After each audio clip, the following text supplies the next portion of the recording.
All right, we're starting with New Telegraph this morning as we take you through some of the papers. Kidnapping, crowdfunding for ransom payment unlawful, ascribed to the federal government, says it will embolden abductors to ask for more. State's panel already investigating Ibadan blast as FEC deliberates on reduction of food prices, ease of doing business, considers executive order to regulate pharmaceutical sector. So, that is a big one, I tell you there. And then about the Forex, it's also at the bottom strip here. CBN hires forensic firm to checkmate transaction abuses. Clears $2 billion backlog.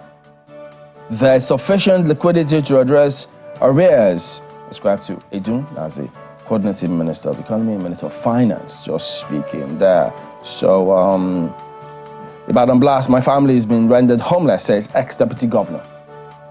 The Guardian has this on its front page. Outrage as Ibadan explosion exposes illegal mining, weak regulations. To page 6 read for you, and we're going to leave it there for The Guardian. We'll come back later to the paper.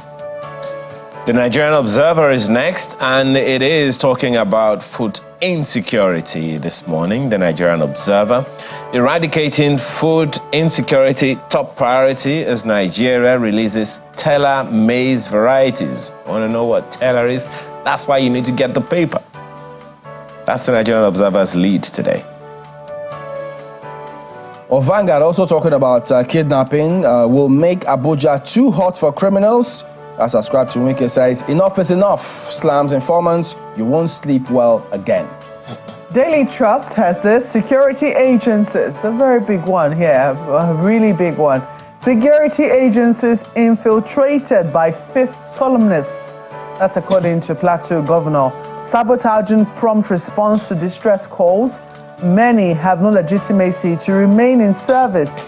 Will study the allegations, as according to the military. Quite instructive what their response is. We'll leave it there for Daily Trust. So then the question would be, what next?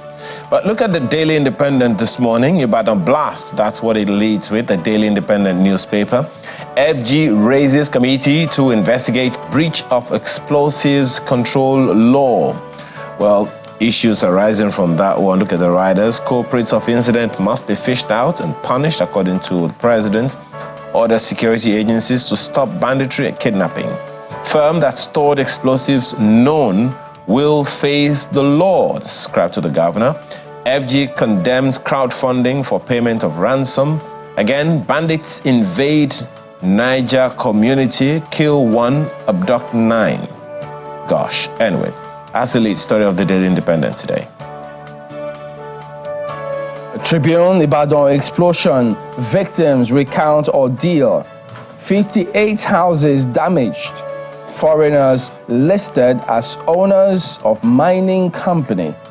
So that's what you see here. But above this lead story, guys, wait for this. NERC, remember them, approves. You know where we're going. Electricity tariff increase for discos. Retains subsidy. Says FG to pay 1.62 trillion naira differentials in 2024. Yeah, have to pay more now, even for electricity. Interesting. Well, take a look at what is on the front page of leadership newspapers. You see right there, doubt trails January student loan takeoff.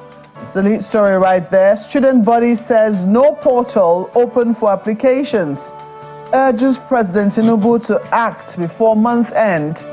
And government plans still intact. Federal government declares.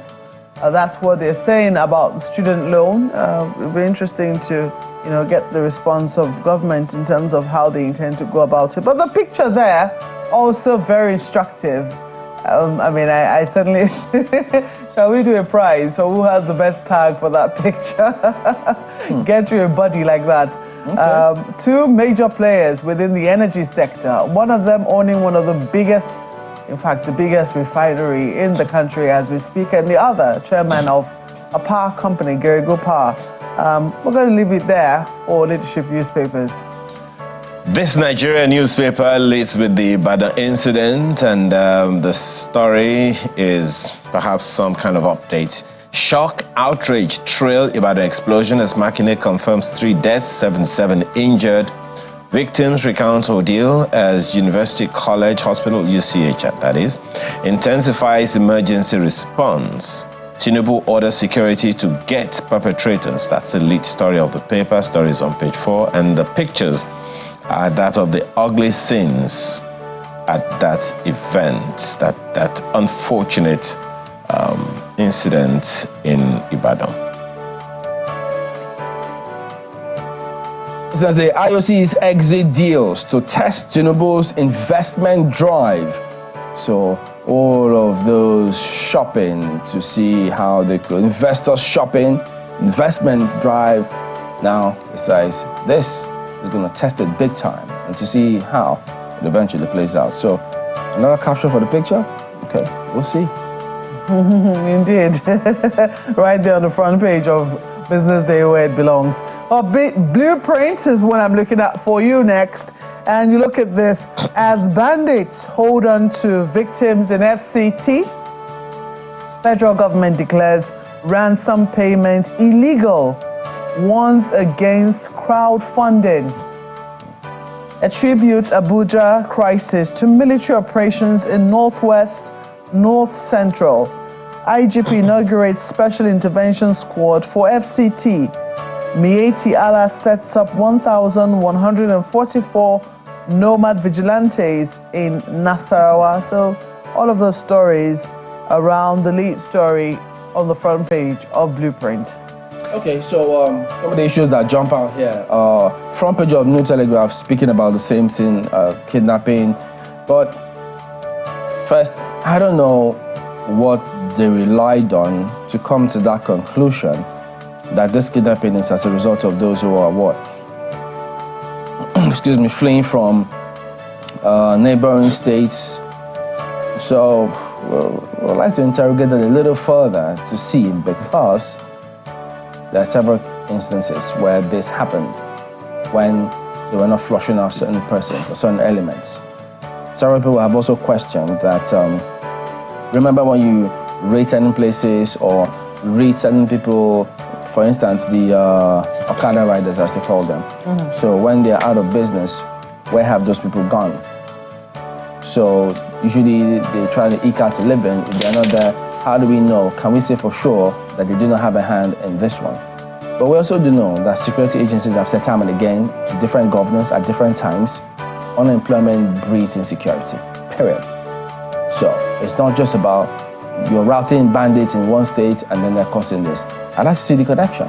We like to see the connection. But this bit, we had several people reaching out yesterday, wondering why do they always, it comes across to them as though it is the responsibility of those who their worlds have been kidnapped to pay the ransom.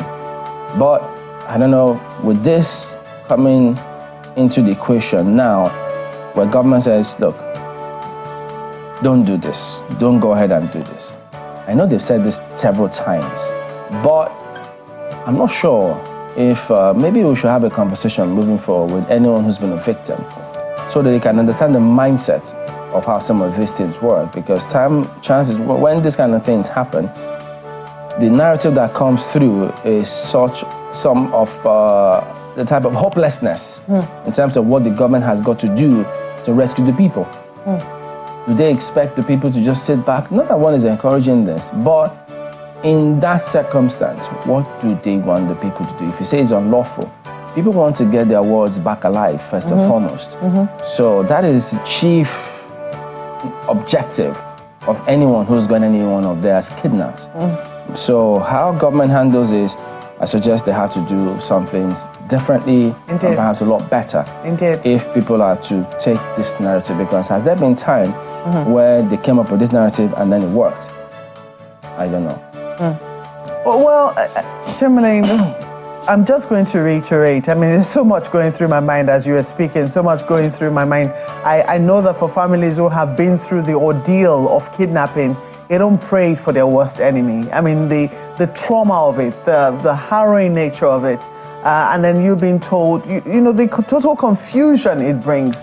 You know, you being uncertain about the state of your loved one who is being held by people you don't know from Adam, who are saying, bring money. Unless you bring money. Some families never recover from the trauma and the financial pressure that these incidences, you know, apply to them. But look, I think that all of government agents, all of government, as a matter of fact, be they local government, be they state government, be they federal government, I think that they should take to heart this morning the quote I'm saying from the Minister of the FCT, saying, without security, we have no business in government.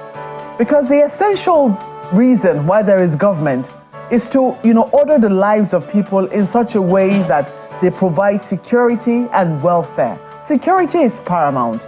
If government is unable to show capacity to look after its own people, to protect them, then really they have no business in government. I think that they should take those words to heart. Taking a look at all the stories that we see, I mean, that story certainly permeates a lot of papers, that story around kidnapping. But closely related to it is Daily Trust, the front page that they had, the lead story on the front page of Daily Trust. Security agencies infiltrated by fifth columnist, attributed to the governor of Plateau State. This is not the kind of thing that should be taken lightly. The kinds of things, the kind of narratives we've heard in time past, particularly around happenings within the north central region, is very disturbing. A few days ago, I think in the northwest, we heard a few Fulani members of the Fulani community coming out to talk about how some people were taken away from them. They alleged that these people were security agencies wearing army uniform, arresting their people, and then later on they found out that these people were nowhere to be found, but that they found the bodies of their loved ones along a main road, not too far from a checkpoint. These were the allegations that they made. The security agencies have said they're looking into it, but they have also denied that those kinds of people are their own people. So you have to ask, what exactly what is the game plan? Obviously, there is something. It would seem that some people are really trying to manipulate elements within our state to make sure that we implode from the inside. There is so much going on, and I think that the security agencies need to pay attention to their personnel. They really need to pay attention to the kinds of people that they're hiring and to their own systems in-house. They always say that if the Yoruba saying that if the rat inside doesn't tell the rat outside, you know, where food is kept, you know, nobody will know. The robbery cannot actually happen. You know, to buttress that, sorry to jump in, there's been very clear legal cases, established ones, where they ruled against a security agent who was supplying guns to robbers, and they were charged. Chamberlain, we have a lot of that. So speaking about complicity, that is a clear established case. Not just that. That has been clearly documented in Segun Adeniyi's book, Power, Politics and Death. We're talking about the Niger Delta. They found out that military officials were the ones robbing the armory and giving Niger Delta militants guns from the Nigerian Army armory. This is documented in the book. This is not me just saying what I don't know. So these things have been documented. If we know that we already have this sort of experiences, it's not strange that someone would say that security agencies have been infiltrated by fifth columnists. There needs to be a thorough investigation done and see how it is that the military is responding, because people still cannot wrap their heads around how 200 people were killed in one night, in one night, and there were distress calls, and distress calls were received. What was the response mechanism? That needs to be investigated. Let's leave it there for Daily Trust. The question you want to ask, Maupe, again on that matter is, so what has come out of it? The people who made these discoveries, and to the effect that a journalist who was a presidential aide could document it in a book and nothing has been said about it? what reprimands have been given. And Chamberlain, of course, you mentioned that, some people have been charged and all of those things. And then what? And then this claim that on the front page of the Daily Trust is not the first time we're hearing of it, is it? There are several others that have said that have come up, particularly by northern governors, who say that they know the people who are behind this banditry and kidnappings that we were getting. Up until now, what next? Even in this government, we have heard the Minister of Solid Minerals say that there are certain powerful forces who are behind all of these mineral resources, unless he didn't say it and then, maybe the media just reported him wrongly. What has come out of it? Are these people way out of line or way above power or whatever? I don't know. But the daily front page of the Daily Independent newspaper gives me some kind of respite. Only I don't know for how long it'll last and what will come out of that as well. It says somewhere at the bottom of the page, Tinubu to issue executive order to slash rising prices of medicines. That sounds cheering, particularly when you realize that kind of statement is coming from the coordinating Minister of Health, who said that the executive order aims to enable local drug manufacturers to thrive while ensuring fair pricing of essential medicines. You would remember, Chamberlain and Markwe, that in the wake of COVID-19, one of the questions that it's a question that I will never forget, and the answer to which I will never forget. Chamberlain, you were the one that asked the Director General of NAFDAC, what are the low-hanging fruits that Nigerians could use to combat the COVID-19 at the time? And the woman was very, very excited to answer the question. She said, our low-hanging fruits were local medicine, local herbs. In medical jargons, they call it phytomedicines. And further, questioning on subsequent programs, I've spoken to the fact that there were efforts that were being made.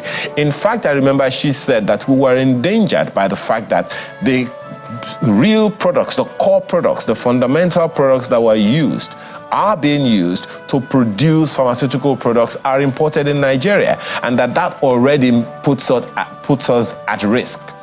What difference will this executive order of the president to slash rising price of medicines make? And what are the infrastructure to ensure some kind of sustainable support for research, medical research in Nigeria? Because we have everything we need. And then this, how will this change the dynamics all across the 774 local government areas of Nigeria, including deep hinterlands that do not have access to medicines in the first place? And how does this help to save lives and ensure people from illnesses that are avoidable? That's my take this morning from the front page of the Daily Independent. Ayo, just a quick look at Nigerian Observer 2. The lead story there, quite interesting as well, where they talk about eradicating food insecurity is top priority. Well, yes, we spoke to the Minister of State for Agric. He also did say that much, but we also do know security is a big deal. You have to ensure that is sorted if there's going to be any purpose for governance. And by the way, questions for Minister of Defense. Isn't it true that there's a budget line for the military or the Abuja-Kaduna Expressway? Mm-hmm. So if that's the case, why do we still experience all of those things there? So security votes that governors and everybody gets, what impact is it having on anything? Why should we still have them?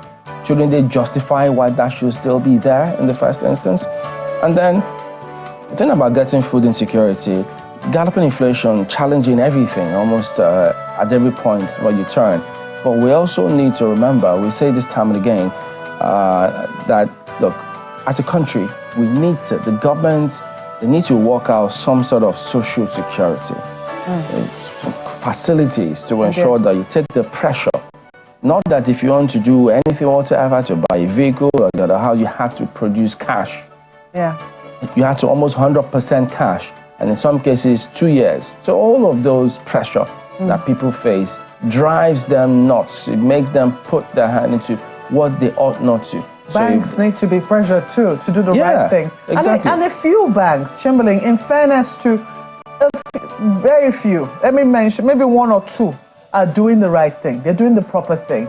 That if they see that over time you've been consistent in banking with them and they know that you have maybe a salary account with them, a number of banks are now, not a number, let me speak of, at least negligible. Let me just say one bank I know, tells its customers that they're eligible for loans, they're eligible, and from what I have heard, for those who have taken these loans, that it's so easy to pay back. So I think that there needs to be a lot of pressure on retail bankers, retail banking in all these commercial banks. There needs to be a lot of pressure for them to do the right thing. If you see that people have been consistent depositing money with you, offer them services. Offer them. It's one of the ways that they can do it. Now, when you talk about social security, Chamberlain, it's sad that this poverty alleviation thing, all we're hearing is scandal. But ideally, what it ought to be is that when people are out of jobs, when people fall on hard times, there needs to be something that they can hold on to. If a family comes across a situation that is heavy for them, for instance, say a family gives birth to a special baby, and the baby has a heart condition, and they don't even know where to go, and this child needs to be able to get medical care. It usually the weight falls on the family to find the funding for that. I want to believe that a government that really cares, and this by government that really cares, I mean local government, even though sometimes you have to ask whether we still have it, state governments, and even the federal government can do something. These are areas that they can easily intervene. Families do not need to bear this kind of burden. We do not need to crowdfund for everything. It is really, really heart-rending when you see some of the situations that we're in. There's a lot Nigerians are grappling with. Add to that, when you talk about food insecurity, look, as much as you may think you want to stay healthy, eat healthy, and do all of the healthy things, you don't even know that you consume GMO foods because it's not tagged. Many of them are not tagged. Oh, yes. They're all over the shelves. Mm-hmm. Nobody's supervising. They consume it. They don't adhere to any rules whatsoever, as though we're in a different world. It's a global village, and so NAFDAC and the other agencies should be able to enforce these standards with all of those other places. Food regulatory agencies, isn't that what they are? Absolutely.